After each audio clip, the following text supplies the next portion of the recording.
Whitby, England, today a seaside town, but the spiritual heritage of this town dates all the way back to the 7th century.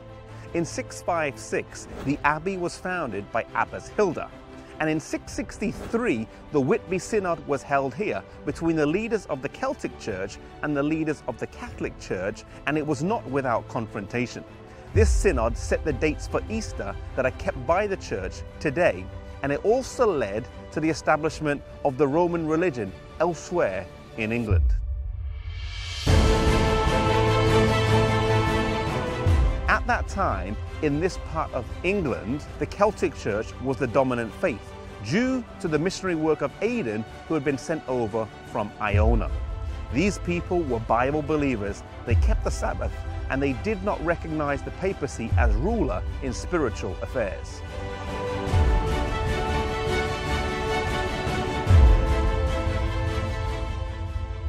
Coleman was the successor of Finan.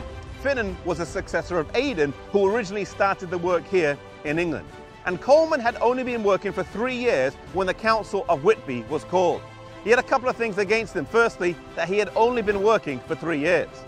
Secondly, that his opponent, Wilfrid, was well drilled in the papal arguments. And thirdly, that the Queen of the King was Catholic. The principal question of the debate was, when would the date of Easter lie? Now, Wilfrid had spent 4 years before this in Rome, where he was well studied, and he wanted to come back here to Northumbria, determined to bring the Celtic Church into subjugation. He wanted an open debate, and King Osby agreed for an open forum. So on one side you had Coleman, the Scottish clerks, and Abbess Hilda, and on the other side you had the king, the prince, the queen, and Wilfrid, and so the debate began. Coleman skillfully answered the questions in regards to Easter, but Wilfrid brought the debate around to the issue of Peter's authority and eventually succeeded in convincing the king of his arguments. The king and the people decided to conform to the pretended superiority of the papal Easter and thus align the church in England with the papacy, a shift from its original roots. Coleman soon left for the island of Iona, and following this 4 dark centuries followed in England. Soon after, the Danish Vikings swept through England, bringing with them a flood of paganism. The Celtic Church would remain strong in Scotland, in Wales, and in Ireland, but even in England, followers of truth would persist over the centuries. The seed sown by Aidan, Finan, and Coleman would continue, so that when John Wycliffe began his marvelous revival centuries later, his followers are thought by some to be those who maintained from generation to generation the doctrines of Aidan.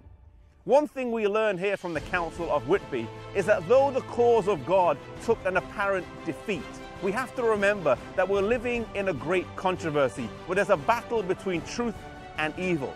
And like in the words of the song, Once to Every Man and Nation, where the words go, though the cause of evil prosper, yet 'tis truth alone is strong. Sometimes in our life or in our work, it can look like the cause of God is taking a beating. It can look like the cause of God is suffering. Yet we need to remember that we're living in a great controversy. There's a battle between truth and error, between right and wrong, between God and Satan.